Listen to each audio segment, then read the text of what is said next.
Yeah. You can be in charge of chairing the committee that hears the peeing and moaning about removing the historic But I think Virginia-Highland sign. we could put that sign in another location. That's I mean, true. it's something that worth considering. I mean, I wouldn't be, I kind of like that it's been there a long time, but I also be fine if it was on the near somewhere. Yeah. I don't care, I like the old ones. Anyway, so, you know,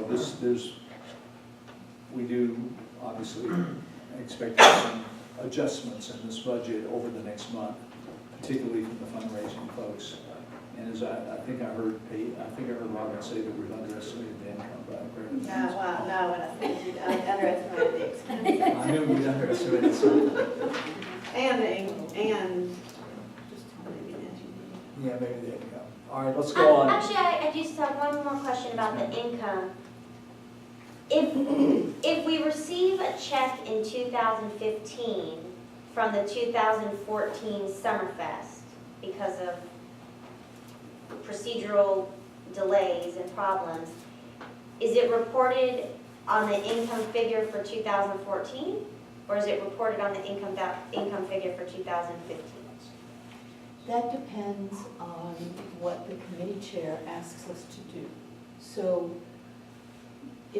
our books are in QuickBooks, so we can at any given moment click a button and show it accrual-based or cash-based. So if a committee chair says to us, we are owed, for instance, would you send a bill out for this amount of money, and we send the bill in November of 2014, and we're not going to receive it till 2015, it'll show as revenue in 2014, and then the cash wipes out the receivable in 2015.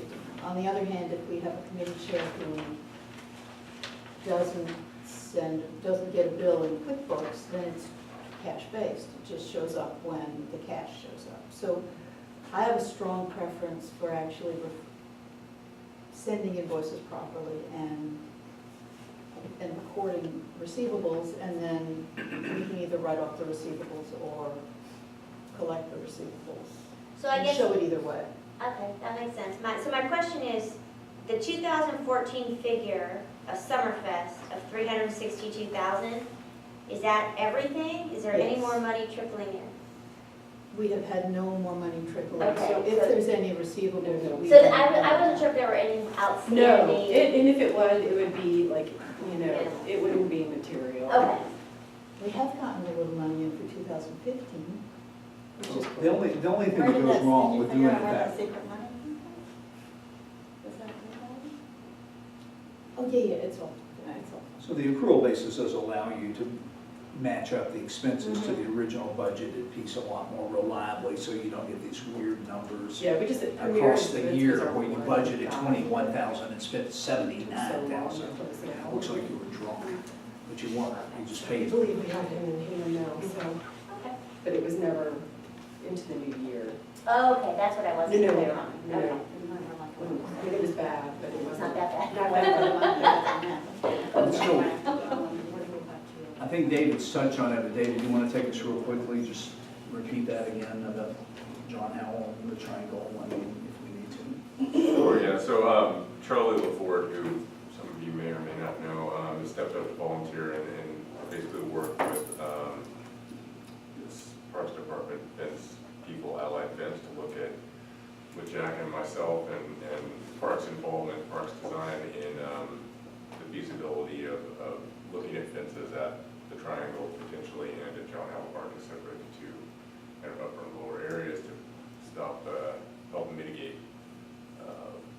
damage to the landscape. And ideally, we would also like to remove some of the ivy and put in potentially fern, just more non-invasive type foliage there around that area as well. So that's probably as much detail as we need, but if you want me to hit on anything else, Jack, or is that primarily it? We got to go through Parks Design Yeah. to see if they're buying on this, we can figure it out real soon. And then we've got the money in the budget, so we'll see if we can pull it off. Bob's used to get rid of that damn ivy, that ivy is so irritating at John Howell, it's an insult to us all, and we want, that could be a beautiful hillside, it could be a beautiful little walkway, and it's not, and we need to just do it.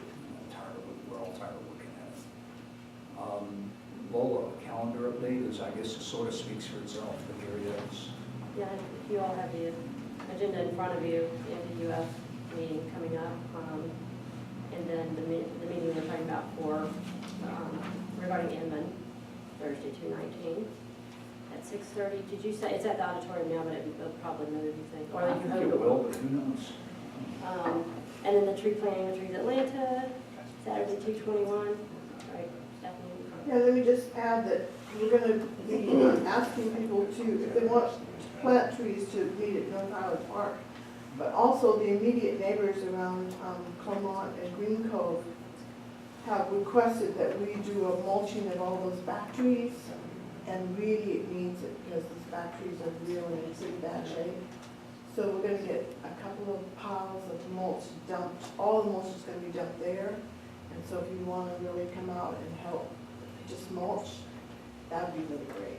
And if we have enough people, we can do all the trees around Inman, you know, the street trees, which would be, make the whole place look much better.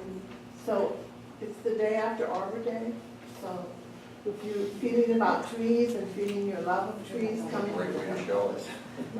And John wrote a very good article that's You coming gave out. all the information. Yeah, it's very good. And then planning committee, as always, the Monday before the second, the Wednesday before the second Monday of the month at Church of Our Savior. Well, if you're interested in planning issues, that's the place to come. And We talked about any it. new business? So Lola, as promised, out by 8:15, no problem. Meeting's adjourned at 9. Did you really, did you say that?